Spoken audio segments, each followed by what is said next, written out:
నిర్మల్ జిల్లా కడెం మండలం గంగాపూర్ అటవీ ప్రాంతంలో 2 అడవి దున్నలు భీకరంగా పోట్లాడుకున్నాయి. అయితే అటుగా వెళుతున్న ప్రకృతి ప్రేమికులు ఈ అరుదైన దృశ్యాన్ని తమ సెల్ ఫోన్లో బంధించారు. అడవిలో జంతువుల మధ్య పోరు సాధారణమైన దాన్ని చిత్రీకరించడం మాత్రం చాలా అరుదుగా జరుగుతుందని ప్రకృతి ప్రేమికులు అంటున్నారు. ఈ భీకర పోరు తర్వాత 2 అడవి దున్నలు అడవిలోకి వెళ్ళిపోయాయి. కుత్బుల్లాపూర్ సూరారం పిఎస్ పరిధిలో ఓ ప్రైవేట్ స్కూల్ విద్యార్థులు పార్క్ చేసిన సైకిల్ చోరీకి గురయ్యాయి. నార్త్ సిటీ స్కూల్ ఆవరణలో విద్యార్థులు సైకిళ్లను పార్క్ చేసిన స్థలం నుంచి దొంగతనం చేస్తున్న వ్యక్తి దృశ్యాలు సీసీ ఫుటేజ్లో నిక్షిప్తమయ్యాయి. దీంతో సూర్యారం పోలీస్ స్టేషన్లో ఫిర్యాదు చేసింది స్కూల్ యాజమాన్యం. కేసు నమోదు చేసుకున్న పోలీసులు సీసీ ఫుటేజ్ ఆధారంగా దర్యాప్తు చేస్తున్నారు.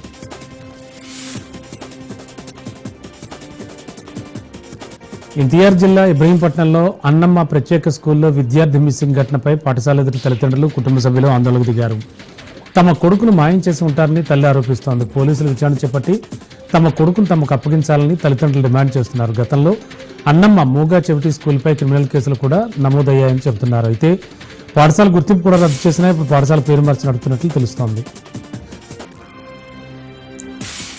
యూరియా కోసం రైతులు రోడ్డు ఎక్కుతున్నారు. సరిపడా యూరియా అందజేయాలని కోరుతూ కామారెడ్డి జిల్లా కేంద్రంలో రైతులు ధర్నా నిర్వహించారు. గంట పాటు రోడ్డుపైనే బైఠాయించడంతో భారీగా ట్రాఫిక్ అంతరాయం కలిగింది.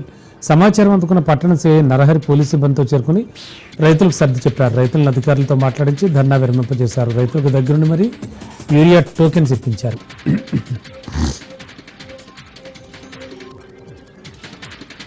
రాష్ట్ర ప్రభుత్వం మెడలు ఉంచేనే రైతులకు యూరియా అందేలా చేస్తామని పరకాల మాజీ ఎమ్మెల్యే చల్ల ధర్మారెడ్డి అన్నారు.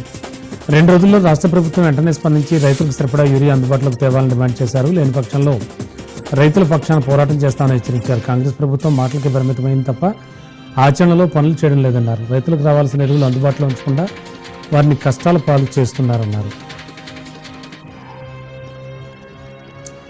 హైదరాబాద్లోని హైదరాబాద్లోని ఈఎఫ్ గార్డెన్లో హిమాయత్ నగర్ ఎమ్మెల్యే సీజ్ చేశారు. ప్రభుత్వ స్థలంలో ఫంక్షన్ హాల్ నడుపుతుండడంతో చర్యలు తీసుకున్నారు. గత కొంతకాలంగా సుప్రీంకోర్టులో కేసు పెండింగ్లో ఉండగా ఈ భూమి ప్రభుత్వాందేని తీర్పు వచ్చింది. దీంతో న్యాయస్థానం ఆదేశాల మేరకు పోలీసు బందోబస్తు మధ్య ఫంక్షన్ హాల్ రెవెన్యూ అధికారులు సీజ్ చేశారు. ఇండో ఆఫ్రికన్ సీడ్ సమ్మిట్ 2025 నిర్వహించారు. ఈ కార్యక్రమంలో మంత్రి తుమ్మల పాల్గొన్నారు. వ్యవసాయ రంగంపై ఆధారపడి పనిచేసే 2 ఖండాలను కలిపే వారధి సమ్మిట్ అని అన్నారు. ఇండియా, ఆఫ్రికా దేశాలకు వ్యవసాయ రంగమే ప్రధాన ఆదాయ వనరని అన్నారు. వ్యవసాయ రంగంలో అధిక దిగుబడి ఇచ్చే నాణ్యత గల విత్తనాలను అభివృద్ధి చేయడంలో కలిసి పనిచేయడం ఎంతో అవసరం అన్నారు. బోధ్లో జిల్లా ఇన్ఛార్జి మంత్రి జూపల్లి కృష్ణారావు పర్యటించారు. బోధ్ మండల కేంద్రంలో ఇందిరమ్మ మోడల్ హౌస్ను ఆయన ప్రారంభించారు. అనంతరం బాలికల రెసిడెన్షియల్ పాఠశాలలో నూతన డార్మెటరీ భవనాన్ని ప్రారంభించారు. తర్వాత పరిచయ గార్డెన్లో నిర్వహించిన పబ్లిక్ మీటింగ్లో పాల్గొని లబ్ధిదారులకు కళ్యాణ లక్ష్మి చెక్కులు, సీఎం రిలీఫ్ ఫండ్ చెక్కులను, వివిధ పథకాలకు సంబంధించిన హక్కు పత్రాలను అందించారు. ఉమ్మడి కడప జిల్లా కోనరాజుపల్లిలో టీడీపీ పార్టీ సానుభూతిపరులైన కుటుంబంపై మరో వర్గానికి చెందిన వారు దాడికి పాల్పడ్డారు. ఈ ఘటనలో ఒకరికి తీవ్ర గాయాలయ్యాయి. గ్రామానికి చెందిన కొందరు తనపై దాడి చేశారని బాదుడు నరసయ్య చెప్పాడు.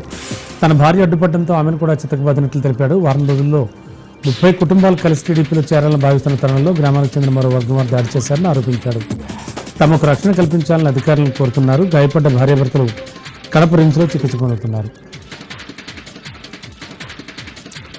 వికారాబాద్లో అమరవీరుల స్తూపం వద్ద రాజేంద్ర గౌడ్ నివాళులు అర్పించారు. రానున్న పట్టభద్రుల ఎన్నికల్లో 800 మంది పట్టభద్రులను కలవడమే తన ముఖ్య లక్ష్యం అన్నారు. వికారాబాద్ ప్రాంతం నుంచి పట్టభద్ర ఎమ్మెల్సీ స్థానం కోసం శంఖరామం పూరించినట్లు తెలిపారు. ఉమ్మడి రంగారెడ్డి జిల్లాలో అభివృద్ధి, స్వచ్ఛంద సేవా కార్యక్రమాల్లో తమ కుటుంబం ముందుండి పనిచేస్తుందని, తాను కూడా నాగేంద్ర ట్రస్ట్ ద్వారా అభివృద్ధి కార్యక్రమాలు చేపట్టినట్లు వివరించారు.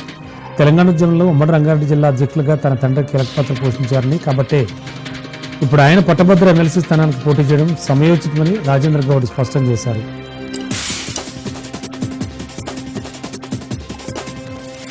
తెలంగాణ పంచాయతీరాజ్ 2వ సవరణ చట్టం 2025 బిల్లుపై గవర్నర్ సంతకం చేయడంతో గెజిట్ విడుదలైంది. దీంతో సంగారెడ్డి జిల్లాలో ఇంద్రేశం, జిన్నారం మున్సిపాలిటీల ఏర్పాటు, ఇస్నాపూర్ మున్సిపాలిటీ విస్తరణ, నల్గొండ జిల్లాలోని హాలియా మున్సిపాలిటీ పరిధిలోని ఇబ్రహీంపేటలను నూతన గ్రామ పంచాయతీగా ఏర్పాటు చేశారు.